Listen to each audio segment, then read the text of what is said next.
Welcome, everyone. Thank you for being patient with us, but welcome to ForcedToPod, a Forced to White production. My name is Saxon. Yeah, you can call me Sax. Join me tonight. I have a man who knows no stranger, nor pepper too spicy. But like we said before, maybe there's a couple of them. Nick, how you doing, man? Rocking the Lions tonight? Yeah, Sitting on pretty top of the good. world. Yeah. Speaking of sports, it's been a good sports week. Yes, it has. Well, up and down, at least for football.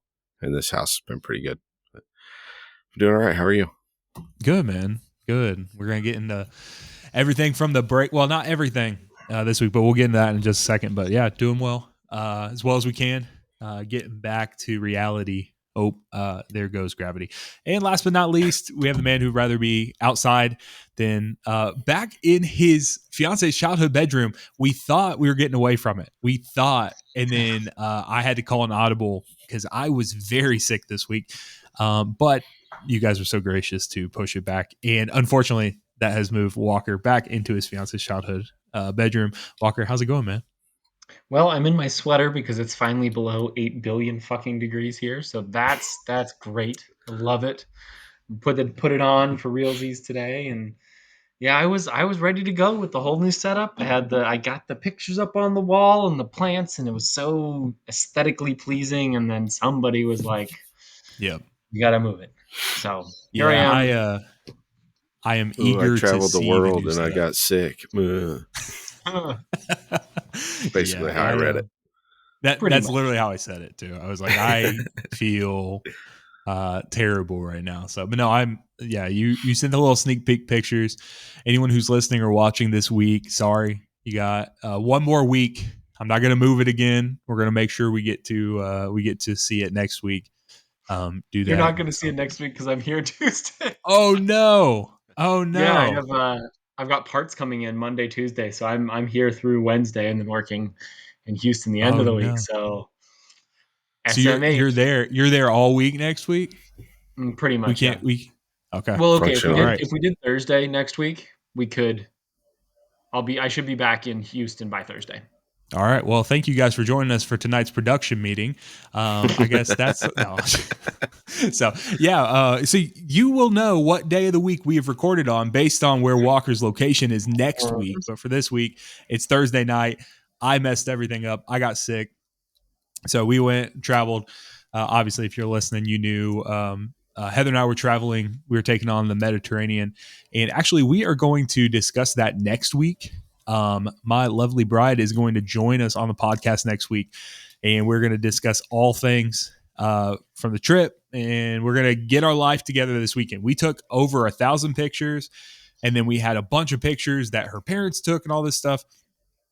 But I've struggled, boys, and you'll have to tell me if you have any. Nick, you may have this with the wedding a little bit. It's like when you have so many like experiences and things that happen in such a short period of time, it's really hard to express to someone adequately how you feel about that thing, right? Like, so when someone's like, "Hey, how's the trip going?" I'm like, "It was great," but that doesn't like Right. encapsulate. I was like, "Oh, it was good." Yeah, and it was a variety of like, lulls and like super high highs and some lowers. We had some weird situations with some of our tour guides and things like that went on, and different things of the sort, and different people getting sick, and that's just how it goes, right? Like when you're gone that long. And we loved everything we saw. It was cool, but then you get towards the end of it and things start running together because you're just in one part of the world. So you start forgetting, okay, is this the church in this city that you're looking at? Or was that the church in the other city? Because spoiler alert, every single city, every tour you go on, they think they have the coolest churches ever. And they kind of run together. But there is one church that was by far cooler than everyone else. Every other one that we went into, we'll talk about next week. It is not in Vatican City, and I can't wait to talk to you guys about it because it was freaking sick. But yeah, what I don't know. I guess that was a bit of a ramble, but like, what do you guys think about that concept of like trying to articulate something like a grand thought of that? Like when it's like such an experience, and then you're like trying to compress it down. Like, does that resonate at all? I feel that way about when people ask me what it was like attending college at Indiana University. Like, first of all, I lived there for like 6 or 7 years, however long it took me to not graduate. And Mm. yeah, somebody the other day was talking about music, and they're like, "What's your favorite concert you've ever been to?" And I was like, I've been to like 6 bucket list concerts at a dive bar in Bloomington when I was a student, not counting all of the like big shows I've gone to, arena shows or whatever. Um, I mean, like standing 10 feet away from Third Eye Blind or Fits in the Tantrums or Skrillex, Dead Mouse, like all these huge bands that play in a 500 standing room only venue.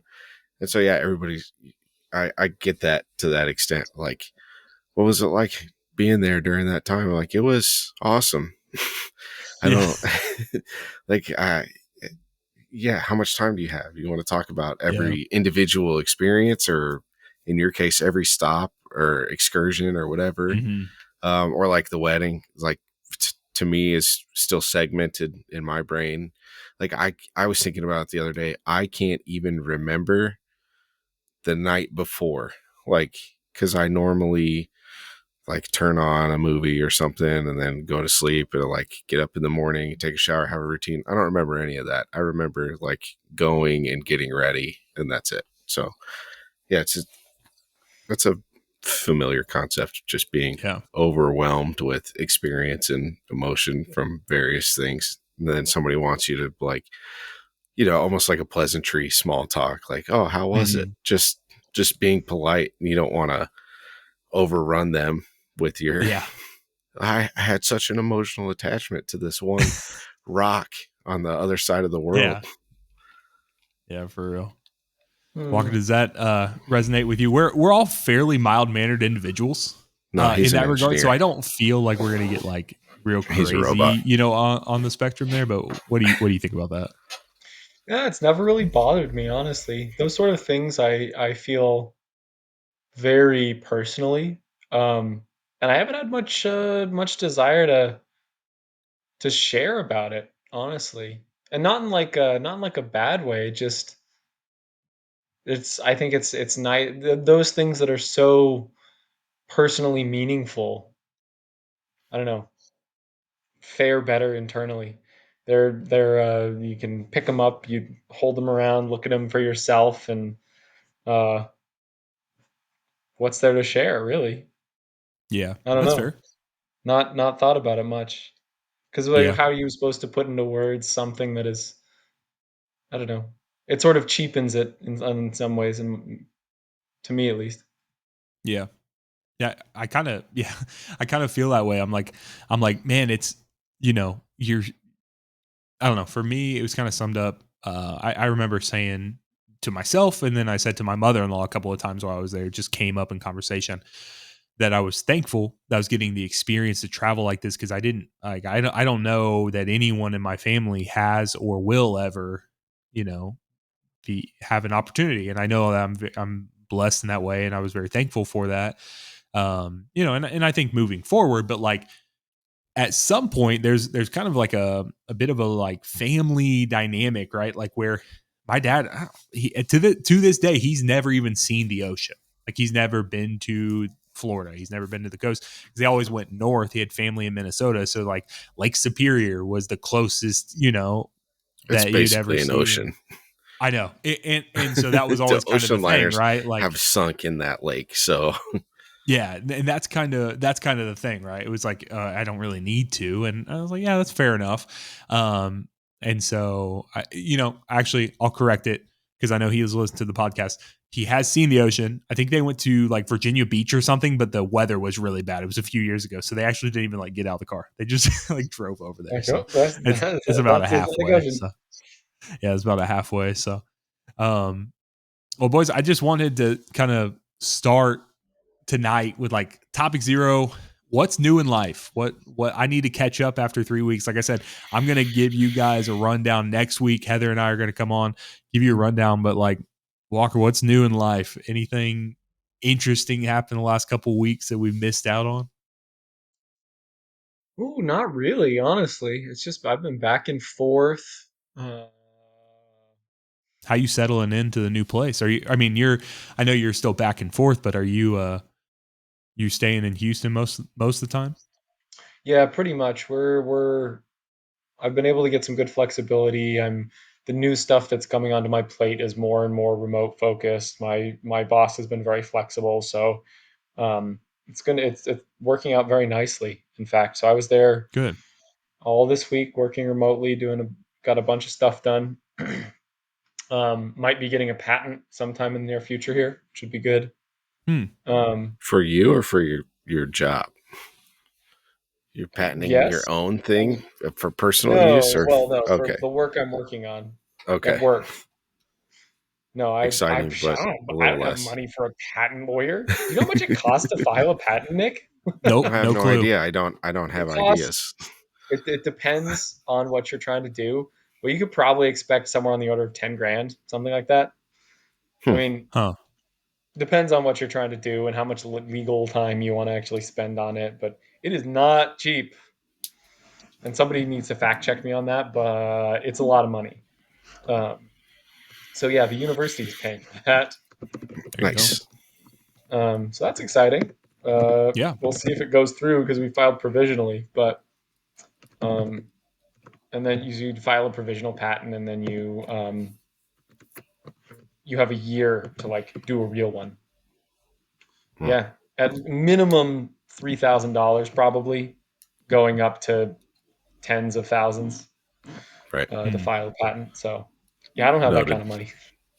Yeah. Uh, but feel that was exciting for me. I would like to Uh, know more, like maybe like prepared in the future. Like I would love to know more about that process and like because you hear about I don't know. I feel like you hear about or I will see all these imitation products pop up, things of that sort. But like I know very little about like I know more I think about like copyright type stuff, but not really on like the patenting type of things, like where the line gets drawn on stuff like that. And what actually gets covered by that, like how much you can actually change, oh, it's like, oh, I Nobody tweaked this one thing. Like, does that count? Or is it like, nobody how knows. how That's why you have close? to pay a lawyer $10,000 to figure it out yeah, for you. yeah. No, honestly, Nick is exactly right because That's funny. no, it's not. You can't say that it's not patented, covered by the patent until somebody says, right? Um, the long and the short of it is that the Chinese government just like does not respect U.S. patent law in the slightest, and that's why you see all the I see. That makes sense. duplicate products because they don't give a Makes shit. sense. So There's also no like real like good avenue for approaching that breach of respect or whatever you want to call it. Like, what are we going to do? Go after the entirety of the Chinese government because one business ripped off somebody's fidget spinner or whatever? Like, well, it's pretty much sanctioned by the Chinese government, like yeah. intentionally. So what are you gonna do? Keep your designs out of China, basically. All right. But otherwise, not much is going on. I'm going hunting this weekend because it's that time of year and the weather's going to be beautiful. It's going to be like 64 high in the day and like 45 in the morning. So not a cloud in the sky. It should be gorgeous. It's just going to be a Nice. good day to. I'm going to throw a rock at something, maybe swing a stick through some grass. It's going to be sick. Can't There you freaking go. wait. That's awesome. Well, Nick, what's been going on with you, man? Well, I am also going to go hunting this weekend. I don't remember if we talked about it last time. And I went with my buddy Mitch. We You saw hadn't you exactly. hadn't gone yet. We've talked about it like in our Okay, chat yeah, or whatever, but you Yeah, you had yeah. not gone yet on the yeah. podcast So last we time. went, sat at my grandpa's house in between some. Well, quick rundown. He's got 4 cornfields on his property, and their property butts up next to an apple orchard. So in theory, this is deer paradise, right?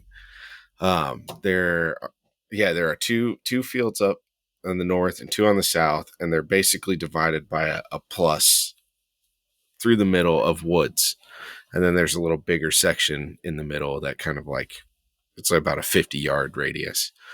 And where we just happened to set up our deer blind or our ground blind, because we couldn't see all that well in the morning, and think the landscape had changed a little bit since the corn had been cut down. We put our blind down. We get in there. We're in there for about an hour, and we hear some steps behind us, and then a little bit of crashing. We're like, "What the? That was a deer. Just like somehow busted us. Like it wasn't wind. We were downwind of this deer."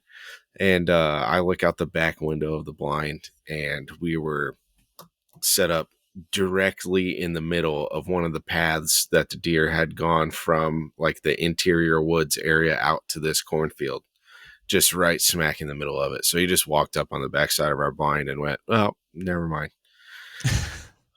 So we sat out there for the rest of the day. We didn't see anything else. So we're going back out this weekend. We got a new plan. We got a new spot to set up. I bought some new arrows for my bow. Watch for deer tracks. Yeah. Well, it's Oh called yeah, hunting. I went in the middle of the day when it was becoming obvious that we weren't going to see any more deer, at least during the middle of the afternoon until later in the afternoon. I went and sat in that part of the woods and walked back through, and I saw like fresh droppings and beds, and in the woods part in between all the fields, it's like a freaking highway. There are several different paths going every which direction. I think if I just went in there in the morning and just uh, brushed myself into the background a little bit, created a shooting lane, I could probably get one. But we're gonna go sit in the blind, see what happens. Good excuse to watch things happen slowly. Nice. Yeah, that was one thing. Get away from the world. I had a really good time just sitting out there for 10 hours, not doing or saying anything. It's really nice. Until we got busted by a squirrel who barked at us for about half an hour. It was very irritating, but my grandpa said I'm not allowed to kill the squirrels on their property because they're cute and they take care of the walnuts. Yeah, like, all right, well, I was going to pop them, but I'm not allowed. Doing a lot of bird watching while I've been sitting recently, actually. Trying to get better at identifying native species. Seeing what's out there.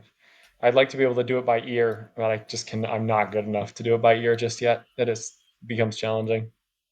Yeah, I can pick out like 2 birds by ear, and it's a cardinal when they're getting worked up, and well, obviously like geese and ducks, but and mourning doves. Mourning doves are, pretty easy to identify. But there's one day I was skimming the pool or something in the spring, and a bird was just losing his mind. I'm like, what in the world is going on? I look up on the roof. It's just a little male cardinal just getting after it, just whistling and hooting and hollering up on that. I'm like, God dang, dude. He was looking for ladies, I think. So I have a question about that. With the looking for ladies in particular. No, I'm just kidding. It's about bird calls. So we have this about 3 miles from our house. We have this little this little like shopping center area. There's a Starbucks and gas station, McDonald's, stuff like that, all in the area. There is some sort of like one of the places, like one of the businesses in the area is playing like exotic bird sounds. Do you guys have any idea why they would be doing that? Is that to deter like birds from cafe over there? No. Yeah, like, I mean, I literally looked it up. There's like a couple of places that kind of had like interesting names. I'm like, okay, is this just like a marketing gimmick? They do it all times a day. Like they're literally always playing it. The birds are going crazy. I've been there as early as like 4:30, 5 in the morning. I've been there as late as like 10:30 p.m. like in that area at the gas station. The bird calls are always going. And so I had never heard of that. I honestly haven't done a Google search. Just I kind of came to the conclusion that maybe they're playing it to try to drive away like actual birds that were in there, but I don't know. Like I have no evidence but to that. I'm just trying to figure out why they would do that. Probably depends a lot on what actually the bird call is, right? Like if it's a predatory bird versus if it's a totally non-native random ass like, South American bird for some reason. What it's that is genuinely what it sounds like.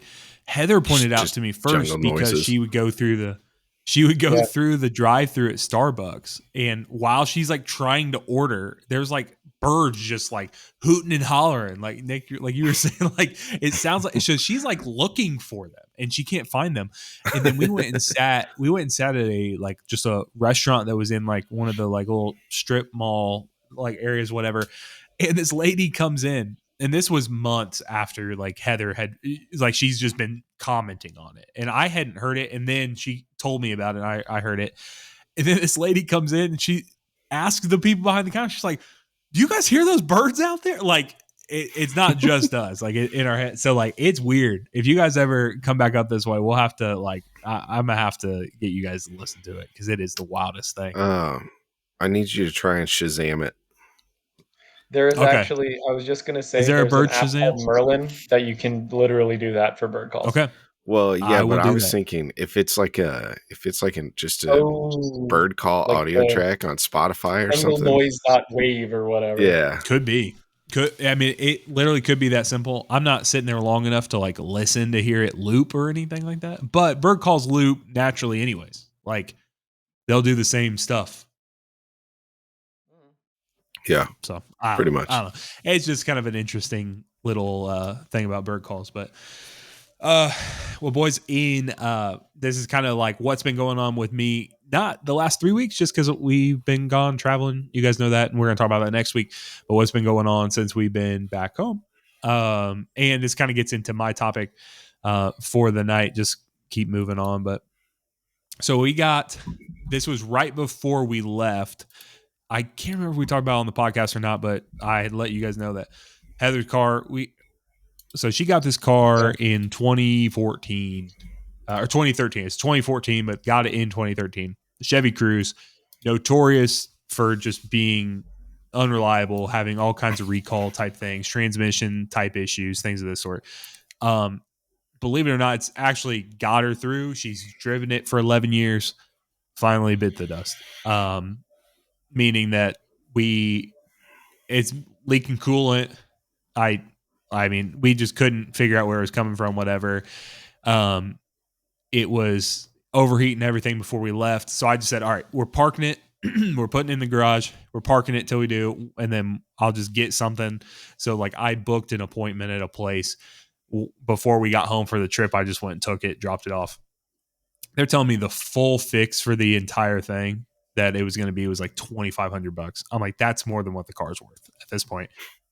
And so we needed to I literally looked up the value of it. I think it was like $3,000, but we've already put multiple, we've done rounds of this. So long story long, it was time to pull the plug on it. So anyways, segue into, we've been looking into whatever, and we ended up, we're leasing right now. This is the first time we leased, but it just made sense for our situation. A plug-in hybrid, 2024 Kia Sportage. So I sent that link over, but I want to get your guys' opinions on that world, because I don't know. I know we've talked about it a little bit, but I don't know a whole lot about the actual like differences. Like I know what it will allow her to do, but I don't know a lot about the differences between like the plug-in hybrid and like a hybrid, if that makes sense. Like it has both, but like not the plug-in capabilities, like a Prius whatever. So we hybrid went plug-in because we yeah. have that. Yeah, we have the plug. So I was like, okay, I figured they told us that it's going to have 34 miles like on the battery of like full electric mileage, which is great because her commute's like 20 miles round trip, like on a daily. So it'd be perfect for her. But Walker, I didn't know if you had any like, or Nick, you too, like if you guys have any like info on like what is the difference between like a hybrid that you can't plug in? Like, is it just regenerating from like you're driving while you're going, or like how's that all work? Pretty much. Yeah. Yeah, I think so. Well, okay, it depends on the car. It definitely depends on the car. My broad understanding is that a plug-in hybrid will give you that, pure electric mileage, and the non-plug-in hybrids tend to have smaller batteries, and they basically just supplement the engine to give you better overall mileage, but you're still burning gas. Whereas the Oh, okay. plug-in hybrid has a larger battery. So this is when I went on my rant however many episodes ago. Non-plug-in hybrids, you can make even more of them out of a single electric vehicle than the plug-in hybrids, because they have even generally speaking, smaller electric systems that are just supplemental. Versus a plug-in hybrid, the core benefit there is that for a daily commute, you can oftentimes get it, totally on the battery, which is sick, frankly. Yeah. For her, I mean, the idea when I told her that she could eliminate, I mean, because I would say she probably goes to the gas station right now once every like week and a half. I'm like, I'm sure you could probably at least double that. She doesn't drive that much. When we go together, like anything on the weekend, stuff of that sort, we're usually riding in my car anyways. Um, but I mean, if it's smaller little deals like this and we don't have to go to the gas station stuff, maybe we'll start taking her car. We do that. And so it is a lease. Like we got to be mindful of that.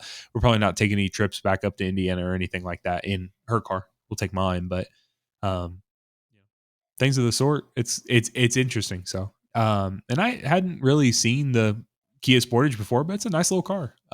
Definitely not like the highest end offering that Kia had. And I actually don't know too much about it, but I know they had some weird things where people were breaking into them and stuff last year or the year before, something of that sort. But I The thought that was older Hyundai. models. Was it Kia? I thought it was Kia and Hyundai's. Hyundai are Kia and both. Hyundai. Yeah, Oh, Yeah. they're actually both essentially the same thing with different brandings, Yeah. to my understanding. just buy a car with a Yeah. manual transmission. They theoretically fixed it, but they still are a bit of a magnet for it. So be mindful, I guess. Sax, I Um, don't think your neighborhood, you're going to have to worry about it. Don't park it overnight downtown Louisville. Yeah. So what I will say, the neighborhood that is connected to us has had quite a few break-ins. Not many people in my neighborhood park outside. Like most people just park their cars inside the garage. And since we only have two cars, that's not a problem for us. But I will say, over in the next, the large is a bit larger houses, larger family units that are staying there. Some houses that have, quite a few adults in them. So things of that sort. And they have reported that people were breaking into them, but that's fair. I guess I'd have to look into more about it. And then I did end up picking up so it came with like the level 1 charger, just plugged in the 120. I did end up picking up the 240 because I have the 240 connection already in our garage. So that will allow it to charge in 2 hours, which is sick. So I don't even think you can fully charge it with the other because it takes 20 hours to charge it all the way up for the 34 miles. So like those are your options: a day or like a lunch break. Exactly. I was like, how is this considered level 1 and level 2? We go from level 1 taking 20 hours and level 2 taking 2 hours. I'm like, I feel like we've skipped a few levels between the two, but that's just how it goes. So you just trickle. Well, this makes me think of I don't know if y'all were keeping up with Volkswagen's bringing back the Scout name for an electric truck and SUV. huh. Which they're the Scout, the International Harvester made the Scout, and they do mostly tractors and stuff. But this is an old '70s vehicle, contemporary of like the original Broncos. Very excellent little trucks. Ooh, But I Volkswagen, I like the think, acquired silhouette of it. it. Sorry. I Yeah, just the looked it new up. I one, like the silhouette. the new ones look pretty cool. I think they're not It's going to like, be out until like 28 or something. But yeah, these um, renders look like Bronco meets Rivian. Yes, it does. pretty much. I mean, like an original Scout, like um, Well, they're the new really ones at least, cool yeah. old trucks. Right. Because basically a tractor company was like, let's make a car. Uh, You're talking and about they were, Lamborghini? You're talking about Lamborghini, yeah, right? also true. I forgot about that. Um, but what I'm most excited about for the Scout is I don't know, I think there's some other vehicles that have done this, but they have what amounts to a hybrid version that the battery is still the primary source instead of where like the Kia, the engine is still the primary source. Yeah. And what they do is they have this engine that basically is a generator. So they don't attach a transmission to it. They don't do any of that stuff. It just recharges the battery. So you can Huh. still Oh. use fuel to recharge your battery, but you can optimize the engine to run at a high speed. You don't have to worry about you can just like sit it in its RPM band and just go and charge efficiently. And so you're not Interesting. like tethered in that Yeah. way. And if you really needed to, you could bring a gallon of gas, but you're also still primarily using electric, which I think is very cool. And I'll be very interested to see how that powertrain ends up working. Well, I mean, you certainly don't have to worry about a big company like VW misreporting their emissions or efficiency. Yeah, that would be crazy, right? Yeah, just put a diesel in it. So, take it with a grain of salt, but I think the concept is fascinating. And I don't think Yeah, this is that's cool. VW's like I'm very certain somebody else has done this first. Even if it's just, Jim down the road that's strapping a generator to the back of his Tesla, but it's an interesting concept. I'll really be because it's that sort of thing. That was my thesis is these intermediary steps have to be improved because you can't just skip right to can't Now you got to pass go I want to somehow. know which version of an internal combustion engine is most efficient to charge a battery. Are we talking 2 strokes, 4 cylinder, 8 6? You know what I mean? Like, There's so uh, many there's I know so many variables there. I mean, I don't well, from what a fuel are you using? What rotary, altitude are you at? How right? what is the back EMF of the alternator that you're pushing because you need to get X wattage like Yeah. What kind of oil are you running to exactly mitigate temperatures and stuff? All the things that race car teams go through every weekend. So all the fun stuff. So Yeah, I I can't don't know. I'm imagine. I'm keeping a strong eye on it because your boy might be in the market for a new car in 2028. I mean, I I keep anything's telling possible. Chloe, go ahead. Oh, I was just saying anything's possible. I mean, who knows where it'll be at that point? But I do find I find it slightly I find it interesting the concept, but like I find it hard to believe. I guess they've done, technology can go places that we don't believe. We could never think until they do it. But like I find it hard to believe that it would be anything but a like range extender. Like it wouldn't necessarily be something that I could see them like I don't know as you're actively driving like that you're it's not like using your phone while plugged in and you're gaining charge. You know what I mean? Like if you're mm, flipped over, it'd be just extending your mileage, right? Like when you're on the fuel. Oh yeah, no. It just gives you about another 200 miles. Yeah. Because yeah, no, like the alternator. I mean, again, this is like what Nick was saying. Like, what alternator are you going to use? How are you going to actually generate this? I'm sure they've gone through multiple iterations that they say, okay, well, if you have an alternator that's big enough to actually generate enough power to like keep the battery at a net zero, okay, but at what drawdown and Yeah. it's very important to remember that highway driving is least efficient for electric vehicles as right. compared to which is totally the inverse for fuel vehicles. Like So if I mean regular all of nerds these like things. us are asking these questions, imagine what the car inventing nerds are going through. Yeah. So like you're absolutely right, Sax. It is just a range extender. You're getting they're saying 200 extra miles, but and VW never lies about that sort of thing.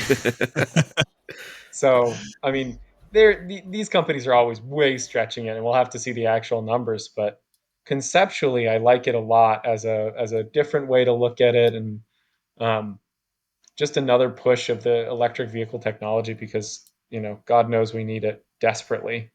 Anything we can do to squeeze more efficiency out of our cars.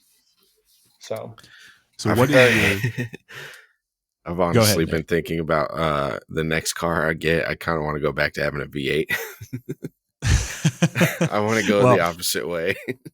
so that was actually that kind of leads me into what I was about to ask. So what is the quick nitty gritty? I feel like we're gonna go with Walker's opinion here, just because it's like the environmental impact tier list. Like where are we at? Like what? Because we talked about this, right? So like the electric side of things, like understanding the concept, but then you're like, okay, they're actually bad. Like you kind of blew my mind when we talked about that a few weeks back, because you were like, okay, they're like incredibly heavy and like all the stuff that goes into them too.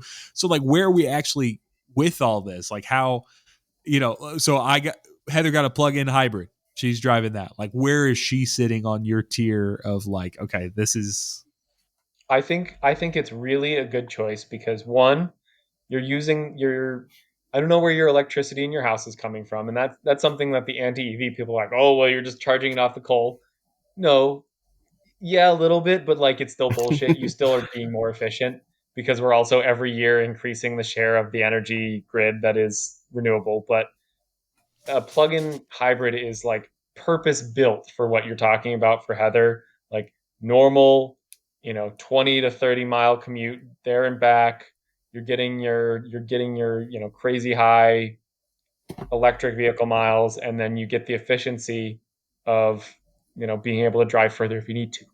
So I think that's good, and you're not getting a like the EV Hummer. Yeah, it's an electric vehicle, but it's but it's 10 you know billion pounds. it'll kill absolutely anything it hits. And oh, by the way, the carbon payback period for the amount of lithium they had to shove into that bastard is going to be an Have you eternity. seen how sick it is, So, though? okay, look, it's pretty sick. I'm not going to lie. GM was like, okay, Yes. what if we made electric vehicles bad for the planet? No, I think the plug-in hybrids are great, and I do want to go on the right. Electric vehicles are not bad; they're just not a silver bullet, and it's not a. I just don't like people, like, oh, I got my electric vehicle, now I'm carbon neutral. It's not an excuse to not keep pushing, because in reality, unless you're meeting these edge cases, you're not actually that much better than a internal combustion engine. You But know, I feel if you better about myself, and I can if sleep you better. get the if you get That's the all that electric matters. Hummer, the dude in the Prius is still beating your ass 6 ways to Sunday. Like it's just Basically, my point is shades of gray, shades of yeah. gray. Basically, you got V8s, hell tier. Okay. V6 is a D. You got your standard four bangers or C tier. You get your pure heavy EVs or B tier. Your plug-in hybrids or A. And then the only vehicle standing alone in the S tier is the 2019 Ford Fiesta ST. Well, yeah. So okay, but Big even okay, specific look, car. I drive my Bronco, and that is a 30-year-old V8 engine. It gets 10 miles per gallon, and Yeah. that's still in aggregate for a small amount of time better for the planet because I did not buy a new car. That initial push to buy a new car is, Well, yeah. and I did buy a new car. But point being, like, because it was only better for about 2 years. I did the math. But like, if you go out and take an old car off the road and just keep using it and keep refurbishing it, it's still better than buying something brand new.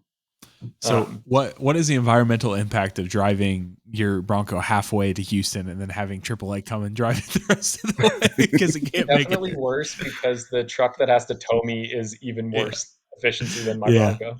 Especially when it's pulling a Bronco that's frame is made out of steel instead of aluminum. Oh, she's so heavy. I think Yeah. she weighs 7,000 pounds, something like that. It's hefty, hefty. 19. Yeah, so we're pretty excited. I think I'm more excited for Heather to have something new. So it was funny. Yeah, so you don't Walker, I have can't to remember keep if you putting were. coolant in it. I don't know, dude. It's okay. So I wanted to talk a little bit about the process. I'll start from the end. So tonight we went back in there because they had to do the detailing on the car. We had to bring in Heather's car because we did end up trading the cruise in. Mm, Um, nice. I'm so happy to not have that thing anymore. Even if we didn't get her a new car, I'm just happy that that thing does not exist in our family anymore. It's just gone. Good. Just Gone. get it out of our life. Yeah. So what would you guys like? What would you guys typically think like a oil change would cost? Like what are you looking at? I know For like if you could do normal your own oil, oil change, you're in that situation, do it that way. But like So normal oil, $50. You so yeah, talking about synthetic, V8? it'll be synthetic oil. I've gone through Oh, this 110. recently. Yeah, I had Kristen's oil changed. Just take it to Bell Tire because it's not worth the effort for me to get under the stupid Chrysler and do it. It was like Yeah. $50. Up until this last oil change, I always get mine done at the dealership just to have a service record in case I do ever Yeah. decide to trade it in or whatever. It usually costs me from 60 to 75, something like that. But this time and I don't know if they haven't been using full synthetic like I've been asking, or if they just raised the prices. But this time it was literally 110 for full synthetic, and my engine's not that large, so I was a little bit taken aback by that. But yeah, so somewhere from the range of $60 to $100 depending. So they ask me, they say, hey, would you like to bring the car here for service? I was thinking the exact same thing you just said, Nick. Like, if I'm going to bring this car back here, it makes sense. It behooves me to bring it here for the service. They get eyes on it whenever. If we're not happy with anything the whole time, whatever, like, they made it abundantly clear. They're like, you're in this lease process, but like, if you want to turn it in early, you could turn it in early. Like, that's basically what they were saying the whole time. They're like, you don't have to go the whole thing. We're just happy to get you in it, whatever. And we're the type of people we'll see it all the way through. Like, very likely we'll see it all the way through. There's no reason to not do that, and it's a good deal, whatever. But the guy's like, hey, if you want to do that, we can just bundle in. So I'm thinking, okay, it's a 2-year lease we're doing. No, it's a short thing. So I'm like, I assume that's 4 visits, right? 4 maintenance things, whatever. They wanted to charge $900 for 4 maintenance calls for this thing. I was like, absolutely not. Like, I will probably I probably will still take it there, but I did not want to wrap that into the monthly payment. Like, it's a new car, right? Like brand new. Yeah, brand new. It should not have $900 worth of repairs in its first 2 years of life. You're probably, I mean, unless you like fuck your tires somehow, maybe. Well, I can't think of any that's not even what it was covering. It was just oil. Well, and I can't because she can only do 10,000 miles a year, right? So like, which is functionally 1 high mileage oil change. Exactly. Yeah. So the answer is two high mileage oil changes, which is not even that high mileage because the modern engines can pretty much do 10,000 miles, especially with if the it's full running synth. electric. Yeah, exactly. Especially with the full synth and it's running electric. So the answer is big scam.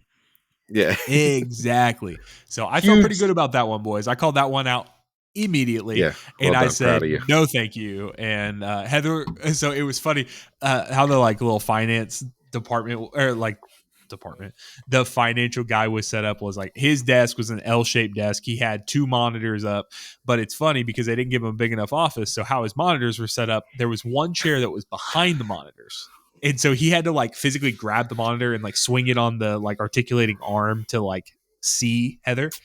So her eyes get big as like tennis balls when I'm like calling him on his BS. And I'm just like, no, there's no way. Like, do not do that. Because it was going to raise the monthly payment by like $50. Yeah. And I'm like, this is not even close to what we were just talking about. And I understand sometimes things come in, whatever, variation. Had he said $400 total over the whole thing, maybe at that point, then I don't have to shell out things like that. But that's what I was thinking. Like, it would be between like $400 or $500, and then like maybe if it's in there, I could talk that whatever. I was like, no shot. So that was the first thing. $1,000 for 2 years of oil changes on a plug-in hybrid vehicle with full synthetic oil. He's like, yeah, full synthetic. We're gonna have to rotate the tires. I was like, rotate bro. Rotate my nutsack. Like, exactly. So I was pretty proud of myself. I don't know a whole lot. I'm pretty open about the fact I don't know a lot about hunting. I don't know a ton about cars. I knew enough about that to know, like, you scored away. Good. Yeah. No, you did it. That was well done. It was. Well, yeah, it was seriously. Insane. When I bought my car, my finance guy, his desk was a screen, and he like was like rolling out all the options and whatever. And he's like, well, if you get this package, your monthly payment will be $500. And if you get this package, your monthly payment will only be like $575. And I was like, okay, but what's the monthly payment without the horse shit? And it was $350. All right. Yeah. I feel very fortunate that when I bought my car new, one of my good friends was the finance manager at the dealership, and I was getting the A plan, like family and friends discount from Ford, like you get the employee pricing discount. So essentially I just told him, hey, this is like the plan that I'm using, and he goes, yeah, it's this price regardless of what anybody tells you. Like, that's how much the car costs now. We're not gonna we can't upsell you or do all these markups and stuff like that. And so I just signed a bunch of papers and walked out. Like, that was like the Crazy. sales guy. It was the easiest sale for the sales guy that day, because I walked in and talked to my friend, and he was like, hey, this other guy, you're signing all the paperwork for this sale. And he was like, all right, cool. The other thing that kind of, so I sent you guys a message immediately when it happened, but I'll kind of back into it. So what I sent you about was I want to see what my actual verbiage was. Boys, I'm going to rage about the Kentucky DMV system. More to come, more info to come on the pod. Let me get there though. So backing off what you just said, Nick, Heather and I are the type of people, myself in particular, like if I don't know something but I'm about to like endeavor into it, I will, like baptism by fire, I just go full in on it. I try to research as much as humanly possible in like such a short amount of time, just to just drink out the fire hose, just get everything I can. I knew way more about the Kia Sportage 2024 X Pro with navigation all-wheel drive than this salesperson did. Like I knew inside and out. I knew everything this did. I knew what every button did. I could have taught Heather how to use this car way better than this dude Oh did. yeah. He was nice. He was a good dude. Side note, he was younger than us, which is fine.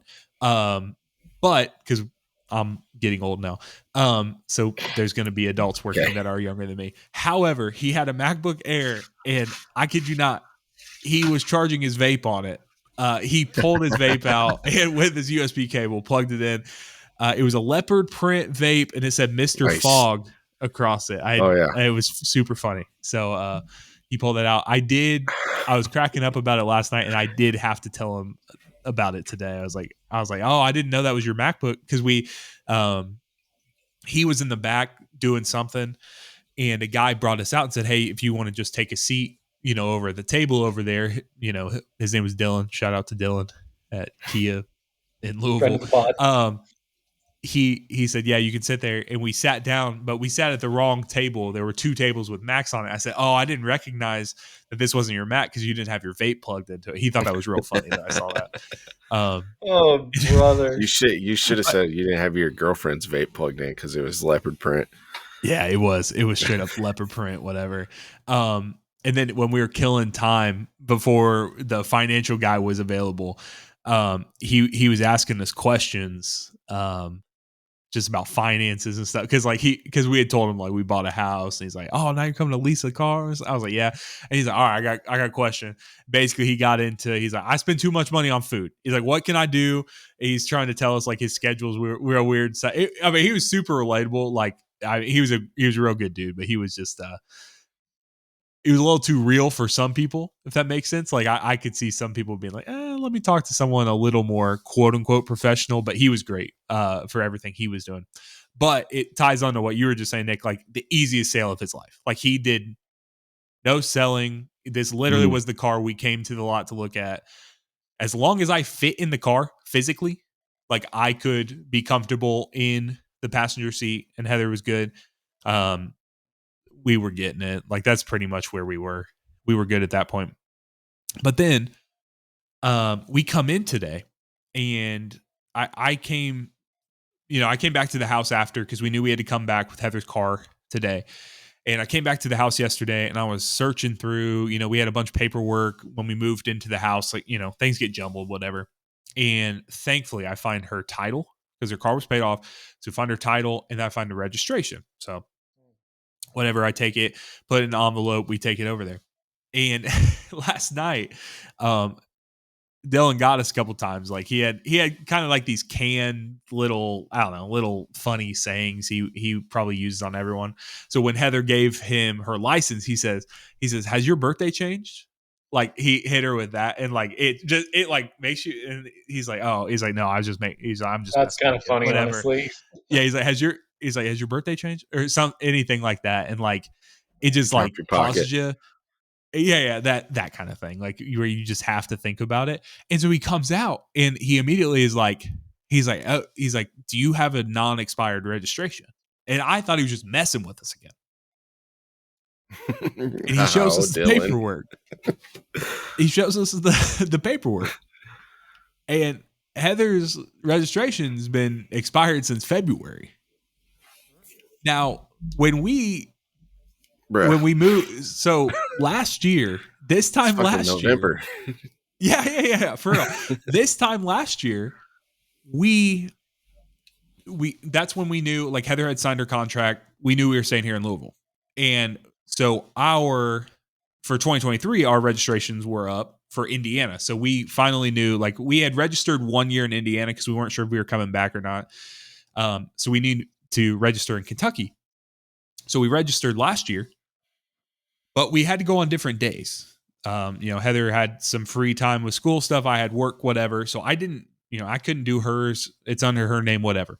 So the person who registered me, as anyone would, when I'm doing it in the middle of November, they say, hey, we're going to register for the 1 month left in this year, and then we're going to register for the entire next year, right? Makes sense. Yep. That's what they did for me. Guess what they did for Heather? For some reason, they went to February. I have no idea why. And so I walk into the they don't even have like a back area for the managers at this car dealership. They literally just have like a glass, like, room that you can just see straight into, whatever. And I see them in there, and I'm a big dude. I just walk up to them, like, they see me through the glass. I'm like, all right, guys. I was like, her car registration is expired, but I went out to my car to look at my tag. Hers says 224. Mine says 1224. I'm like, I have no clue why this is doing, like, why we got no notice. So we got no notice. The address that we had on file when we did the registration, we were still living there. We lived there all the way till April. So if it was going to expire, we should have got notice. We never saw anything, never anything like that. We can't do it online now because we're 9 months expired. They want us to come in person. People have grown whole ass babies in the time since her car was last registered. And I'm sitting here and, like, I'm just like, I'm baffled by what I was told by the manager at this Kia dealership is that they do it they renew your stuff based on your birth date. They don't do it based on when you register. And that's not how they do it in Indiana. I don't know how they do it in Texas. I don't know how they do it anywhere else. Yeah. 1 year. In Indiana, it's to my knowledge and how I've seen it all the years that I had my car registered, it was based on when I had registered it, like, just a year out. Do that. Mine, yeah, maybe. I don't know. Mine's always been September. Even though that's not when your birthday is. No, it's actually my registration is always due on Kristen's birthday. But even though I bought my new car in July, I don't know if it's just like when I first ever registered. I don't know, whatever. But so mine's always in September for some reason. I don't know. I haven't done enough research into what has actually happened with her car. She's gonna go in because she has to register and get everything squared away for the new car, and I'm begging her to figure out what's happened. I genuinely, I have no idea. Like, had it just been like January, that would have made more sense to me. Like, for some reason, they would have just assumed that she wanted to register it for 1 month. Like, that could be something in just like their computer systems, right? Like something where they just didn't check a box to push it through. And I went back and found the amount because, like, we used the same card, like the same account to pay for it. And mine was like $104 or something, and hers was only $22. So, like, it literally was just a red flag. Yeah. But it's my wife going to do it, and I wasn't there, and she didn't tell me how much it was. She's like, yep, I got it. I got the sticker, whatever. She put it on, like, all this. And I'm like, all right, cool. Like, you go, girl. Like, do your thing. Yeah. Boys, when I tell you I was fuming for a second. I had to apologize to Dylan. I almost had to take a hit from that vape, from his girlfriend's vape. So, because I need to chill out a little bit. So. I'm going to go hotbox this manager's office right now. So they wouldn't take the car, is what you're saying. Basically, you can't they didn't trade it want. in. I mean, they took it. They were cool with it, Yeah. but they were like, you might have to pay some sort of penalty. And I'm like, what are you talking about? I was like, what? Yeah, you'll Like, have to pay a late On my fee card. for Well, not registering or whatever. Yeah. yeah. Well, So I I don't think you know. can't. I don't think you can do a title transfer change if to it's auto not transfers. current. Yeah. I Well, don't know. I they had to do that with the old truck that's sitting in my driveway that I don't ever drive. I didn't register it all of last year, and then I had to pay extra money this year to get the registration up to date. Yeah. Even though it's 27 years old, cost me $150. The other thing that's that's a little interesting with it too is she's gonna take the plate with her, like Mhm. the plate from her car, because they have so many issues with the toll system here in Louisville. Because like if you go just right across into Indiana, like you come back and forth and you can have a bunch of charges and stuff. And if they leave it, like if for whatever reason, like it was on the car or something of that sort, it can be a situation where like there's disputes on like who actually ran up the charges and stuff like that. So yeah, they basically just took the plate off, handed it to her, said, "Don't put this on the new car. Take this to the DMV with you, and they will get rid of it, get you a new one." So doing all that. Speaking, That was my frustrating thing because I don't know. I just pretty on top of it. I'm pretty on top of it guy like with stuff like that. Kind of like whether I should or not, I like kind of wear it as a badge of honor. So it's like I was offended, like to my core, when he told me that her car was her car was expired. He was right. He was right. I messed up. I was like, I mean, I don't know how. Like, I would have caught it without any kind of right? notice or anything. But just did. Well, you don't check your registration every single day. Come on. I know it's wild, man. Jeez. So yeah, if Last you're out time, there, you're in Indiana, or you're hey, let me just say this: if you're out there and you think your registration's good, it might not be. You might need to go check it right now. Go check it. Just hit pause. Go check go check your little sticker on the back of your license plate. If you're driving right now, listen to this. Just pull over the side of the road. Just get out. It Put your should hazards be on. orange Go check that real quick. Mine's in white for Indiana. 2024. Is that for 25? So Oh if yeah, the you're in 25 Indiana, stickers are orange. Yeah. so, but yeah, boys, that was my little spiel about the Kentucky DMV. I have no clue why they did that. The other thing that's a little frustrating, and it was just a timing thing, was that our licenses have our apartment address on them. So we actually need to go back to the license branch or whatever it's called down here. I don't know, some different name, but whatever. We need to go It's back pretty and much Department of Motor Vehicles in like every state except for Indiana, where it's still Bureau of Motor Vehicles. DMV. Yeah. So we need to get the yeah, we need to get the but we have to do things through like our county like circuit court or something of that. So I don't know. So yeah, it's weird. So anyways, that's my spiel on all that nonsense. So I don't know if you guys have any crazy DMV stories. I feel like well, last time I took I my don't. car to the dealership, the fuckers over there, speaking of toll charges, managed to test drive it on a toll road. And I came back, I was like, what the fuck is this oh no. $7 charge on my car, guys? And I was able to prove that it was the time at 8:30 I dropped my car off and toll charge at 9:45. Yeah, What the Ferris hell? Bueller at the dealership. Dude, I've had on some the toll issues. road too.